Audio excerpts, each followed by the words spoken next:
এক ম্যাচে বাংলাদেশ প্রতিপক্ষের স্পিন খেলতে পারে না, আর এক ম্যাচে বাংলাদেশ অপোনেন্টের ফাস্ট বোলিং এর কোনো জবাব খুঁজে পায় না। কোনো এক ম্যাচে পার্ট টাইমার কেউ এসে বাংলাদেশের ব্যাটিং অর্ডার ধসে দেয়, যার ফলে যেটা হচ্ছে বাংলাদেশ ওয়ান ডে ফরম্যাটে 50 ওভার ব্যাটিং করতে পারছে না। শ্রীলঙ্কার বিপক্ষে 3 ম্যাচের একটাতেও বাংলাদেশ পুরো 50 ওভার খেলেনি। একটাতে অল আউট হয়েছে 35 ওভারে, একটাতে 45 ওভারে, একটাতে 40 ওভারে। এই হচ্ছে ব্যাটসম্যানদের পারফরমেন্স। এবং শ্রীলঙ্কার মাটিতে বাংলাদেশ আরো একবার ওয়ানডে সিরিজ হারলো, যেখানে দ্বিতীয় ওয়ানডেটা জিতে বাংলাদেশ একটা আশা জাগিয়েছিল। এবং প্রথম ওয়ানডেতে ওয়ানিন্দু হাসারাঙ্গা তিনি 4 উইকেট নিয়েছিলেন, এবং তার বল খেলার সামর্থ্য বাংলাদেশি ব্যাটারদের ছিল না, সেই টেকনিক ছিল না। এবং তৃতীয় ওয়ানডেতে আমরা যেটা দেখলাম, দুই ফাস্ট বোলার আসিতা ফার্নান্দো এবং দুষ্মান্তা চামিরা, তাদের পেস বোলিং সামাল দেওয়ার সামর্থ্য বাংলাদেশের ব্যাটারদের নেই। এবং যেভাবে করে চামিরা নাজমুল হোসেন শান্ত এবং একই সাথে তাওহিদ হৃদয়কে বোল্ড করেছেন, সেখানে বাংলাদেশি ব্যাটারদের দুর্বলতা, টেকনিকের ঘাটতি একেবারে ফুটে উঠেছে। অথচ উইকেটটা ব্যাটিং এর জন্য দুর্দান্ত ছিল, যার প্রমাণ শ্রীলঙ্কা প্রথমে ব্যাট করে 285 করে 7 উইকেট। একটা সময় মনে হচ্ছিল যে 320-325 অনায়াসে হবে, কিন্তু বাংলাদেশের বোলাররা শেষ 10 ওভারে গিয়ে রানের লাগামটা টেনে ধরতে সক্ষম হন। মাত্র 63 রান আসে, 4টা উইকেট বাংলাদেশ নেয়। তো সেই উইকেটে বাংলাদেশ ব্যাট করতে গিয়ে অল আউট হয়ে গিয়েছে 39.4 ওভারে 186 রান করে।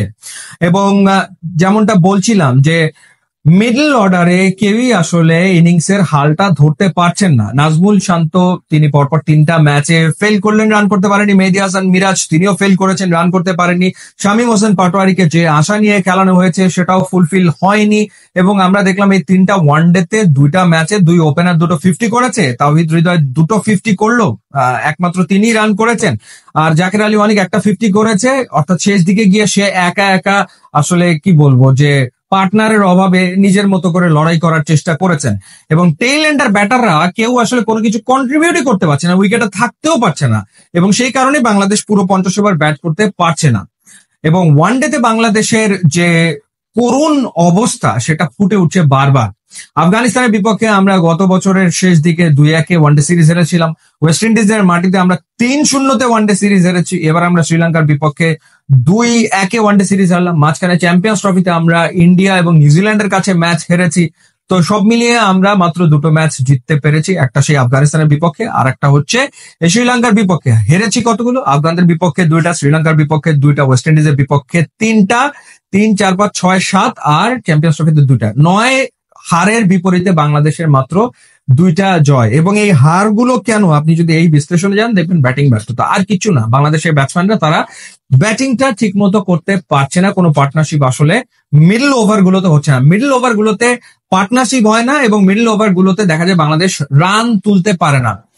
কোনো ম্যাচে দেখা যাচ্ছে যে ওপেনাররা যখন একটা স্টার্ট পাচ্ছে তখন কিছু রান আসে, যেমন এদিনও পাওয়ার প্লেতে প্রায় 50 রানের মতো এসছে, কিন্তু মিডল অর্ডারে গিয়ে বাংলাদেশের ব্যাটিংটা একেবারে কলাপস করছে।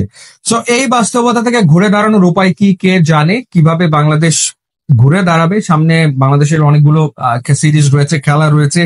তো কোনোভাবেই আসলে সমাধান খুঁজে পাওয়া যাচ্ছে না।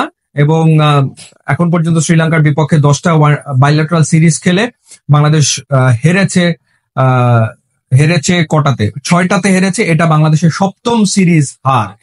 তো যাই হোক, সবচেয়ে দুঃখের ব্যাপার যেটা, সেটা হচ্ছে প্রতিদ্বন্দ্বিতা গড়তে না পারা। অর্থাৎ খেলায় হার জিত থাকবে, এটা খুব স্বাভাবিক ঘটনা, কিন্তু একটা দল যখন 99 রানে একটা ওয়ানডে ম্যাচ হারে, সেখান থেকে বোঝা যায় যে বাংলাদেশ আসলে ম্যাচে ছিলই না, কোনো সময় ছিল না, এবং কোনো প্রতিদ্বন্দ্বিতা গড়তে পারেনি। তো শ্রীলঙ্কার সাথে বাংলাদেশ ওয়ানডেতে প্রতিদ্বন্দ্বিতা করতে পারছে না, এটা অত্যন্ত দুঃখজনক। ইউটিউব, ইনস্টাগ্রাম লিঙ্ক আছে, আপনারা যোগ দিলে খুবই খুশি হবেন। Thanks for watching.